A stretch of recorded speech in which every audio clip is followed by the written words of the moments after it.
What's up, everybody? Welcome to another edition of Rage in a Cage with Bam Bam and Schwaggs. I'm your host, Frank Bam Bam Horak. With me, as always, my co-host, Mikey Schwaggs. Hey Frank, how's it going? We had a great night of fights out in Omaha, Nebraska. Omaha, Nebraska was rocking. Yes, it was. It was rocking indeed. Great night of fights. Let's get to it. Let's get right into it. I want to talk about one of the prelim fights first.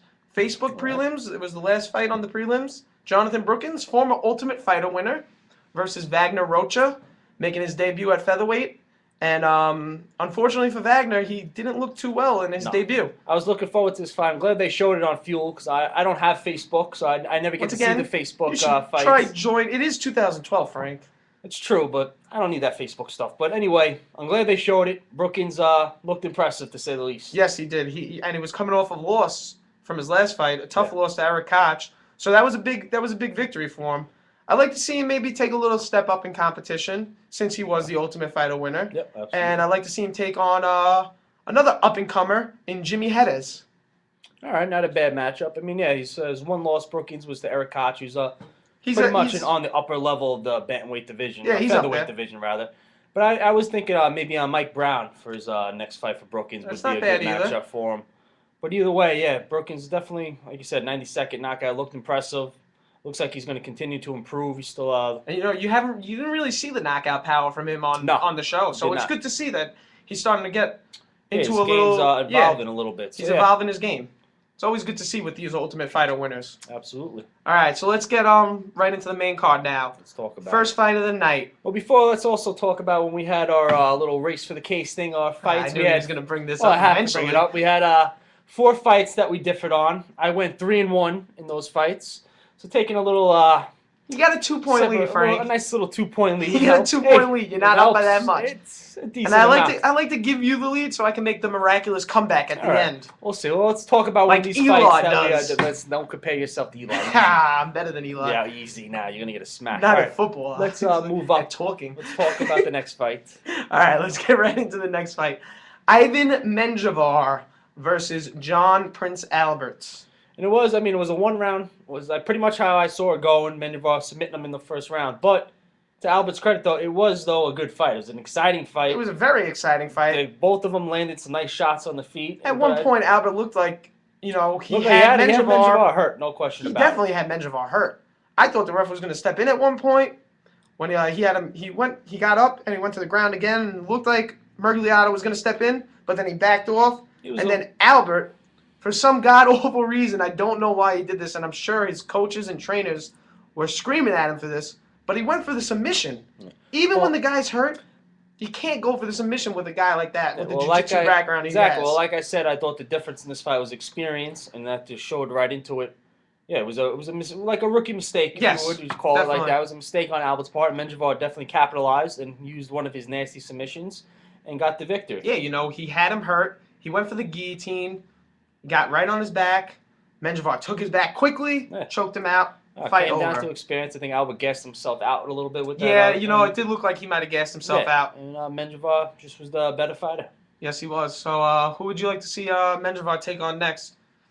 Actually, I'd like to see him take on the next fight we're going to talk about, Dillashaw Watson. Dillashaw obviously looked very impressive in his fight. I think both of them are kind of on their way up. I like to see Dillashaw against Menjivar in the bantamweight. I think that fight makes the most sense to me. I'd agree with that. I think both of them looked impressive in their fights, and that would be a good matchup. So speaking of Dillashaw, let's get right into it and talk about it. TJ Dillashaw versus Walia Watson. You had Watson. I had Dillashaw. The one you got right. But you don't claim that you had Dillashaw, but you switched to Watson. I switched. I felt bad for you. Well, Is it the first time you actually switched your fights? Almost called another one, though. I said Dillashaw was going to be up 2 rounds. I will give you that. You did almost call it. Watson was going to come with a 3rd-round submission, and it came close. I got very scared for a second. Without question, came close. But give Dillashaw credit, though. I think those first 2 rounds, he won 10-8, basically. I mean, he dominated. When the judges announced the scorecards, 2 judges gave him the victory, 30-25. Yeah. That's the first time there's been a lopsided decision win like that since Jimmy Hedges versus Nam Pham. Listen, Dillashaw has certainly improved since losing on the Ultimate Final finale to Dotson. He's got the great wrestling background. He's got a great training camp, too. He trains with Team Alpha Male. Great training camp, and his stand-up definitely got improved. So, I would like to see Dillashaw and Menjivar. I think that makes the most sense to me. Well, yeah, I want to talk about this battle a little bit because he really just like ran through Watson. Like he looked better just in every single aspect of the game. Yeah, no question about it. He was clearly the better fighter. And you actually did say you said he was gonna really dominate the fight. Yeah, I like Dillashaw. I think he has a lot of upside in the bantamweight division. Again, though, just with the still lack of experience, he still could get caught in submissions like when facing a guy like Watson. But he worked out of it, like you saw when he was in that submission in panic. Held his own and got out of it, no problem, and then just continued to dominate the fight. Yeah, he really did dominate the fight. He landed 154 strikes to Willie Watson's 19. Yeah, I mean that's ridiculous. It is ridiculous. No, that's why I like to see that Dillashaw Menjivar. I think that'd be a nice, exciting fight. Also, Dillashaw definitely has some promise in the bantamweight division. Oh, definitely. If you look at that bantamweight division, a lot of guys now are going to the flyweight. Mm-hmm. So it's wide open for a guy to step up. Definitely. There's no question about it. And you got Cruz and Faber locked up in their matchup soon. Yep. So yeah, people got to start making a name for themselves in this bantamweight division. Absolutely. And I'd like to see it. All so right. let's get into the next fight. It was a heavyweight fight. Two newcomers. Stipe Miocic versus Phil DeFries. It pretty much went as I said it was going to go. I thought Stipe had the much better stand-up. It didn't really go exactly how you said. I didn't say DeFries, exactly. DeFries didn't look bad in the stand-up, and he actually caught Miocic once or He caught him twice. with a couple of shots, but you could see he's very, very slow though when his punches. No, with yeah, DeFries. he did. Very slow. He's definitely a much better wrestler. He looked stiff in the stand-up. Absolutely looks stiff. He needs to work on it. Again, it was only his second fight in the UFC. He was also Miocic's only second fight in the UFC too, but he's looked very impressive. He's got the stand-up. He showed that he could take a punch because, as you said, DeFries, even though his punches were slow, still nailed him a couple times on the chin. Yep. And he's got good wrestling. He's got good submission game. Yeah. He's a scary fighter in that heavyweight division. You got to watch out for him. I think so. Glove. He was a Golden Glove boxing winner. Yeah. No, So, I'm a big fan of him. you know I he's think got good hands. Continue to get better.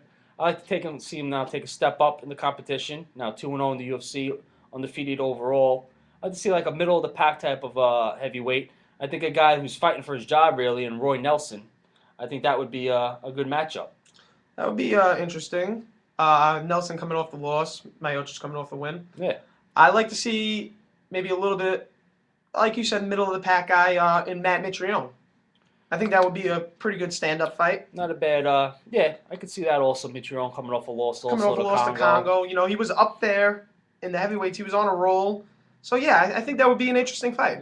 Another guy you could throw out there too, Brendan Schaub. Brendan Schaub. Well, isn't he locked up with somebody coming up? Nogueira, was it? Well, he just lost to Nogueira. Oh, yeah, he lost to Nogueira. So, he hasn't fought since then. I don't know if he has a fight. So, but there's definitely some guys, though, you can give Miocic to step up, though. No question about it. Oh, no question. That heavyweight division is deep. It is, especially we know that. now bringing over some Strike Force guys and stuff. So, yeah, there's plenty of opponents you could pick for him. But I think to me, personally, I would go with Roy Nelson. I think that fight makes the most sense. Did you see, supposedly Roy Nelson is thinking about dropping down to 205? I don't know how he's going to do it. I know he's gotten in better shape lately, but 205? 205, I can't see that. Well, what did he weigh in at his last fight? Like 240 something? He was in the 240. So I mean, I don't know. I don't know. Again, because he's basically Dana White, who's not a big fan of him. He's basically on his way out, 1-3 in his last 4 fights. So he's gonna have to do something. I think though he's probably better off though sticking around in that heavyweight division and at least trying to be like a middle of the pack type of a heavyweight. Because I don't know about 205. That's gonna be a tough. I don't see the for him. move. I don't see it either. All right, well, let's get into another fight that we agreed on, but we weren't right. Yeah, we were both wrong on this one. Aaron Shockingly, I was Simpson. actually wrong on a fight on this card. This is Ronnie Marks. Frank thinks he's just like Nostradamus or something because he got some fights right. A little bit. Ronnie Marks versus Aaron Simpson. World-class wrestler versus world-class grappler. Yep.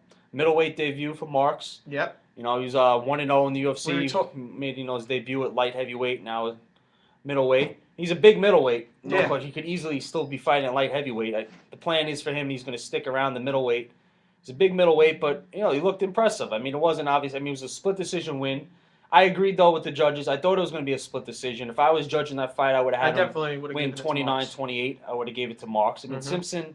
So again, you talk about that middle of the pack. He's pretty much a middle of the pack type of a middleweight. So to make your UFC debut against a guy like Simpson, and pretty to come good. out with the win. Yeah, no, it was a good fight. It was a good back and forth. I mean, Simpson rocked him early. Yeah, he caught him with that uppercut. Dropped him, but Marks recovered and won the next 2 rounds, and he looked impressive. Not only that, but you know, we know how great Simpson's wrestling background is, and Marks stuffed him 5 times. Yeah. Simpson was not able to take him down. Marks was very impressive to me. So he really was. He looked good. He had pretty good stand up, and like we said, he had great takedown defense against a world class wrestler, and that's what you need. Again, now that was his middleweight debut, so obviously he's going to take a step up. I don't think he should go too crazy with his step up. Not. So I was thinking of a guy that makes sense to me is Dan Miller. Dan Miller. I just think that would be a good matchup. I agree with that. I think that would be a good matchup.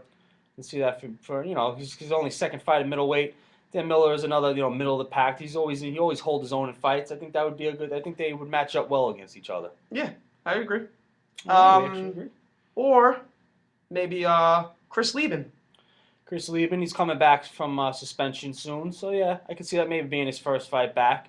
Not a bad, yeah, I could see that working. We'll see. I think that would be a pretty good fight. Yeah. All right, when we come back, we have the co-main event and main event to talk about. 2 big fights, 2 great fights, Stephen actually. Struve versus Dave Pee Wee Herman, or as Dana White would say, Dave Sasquatch Herman. Yeah. And Jake Ellenberger versus Diego Sanchez. Great what a fight that was. Oh, my goodness. Why?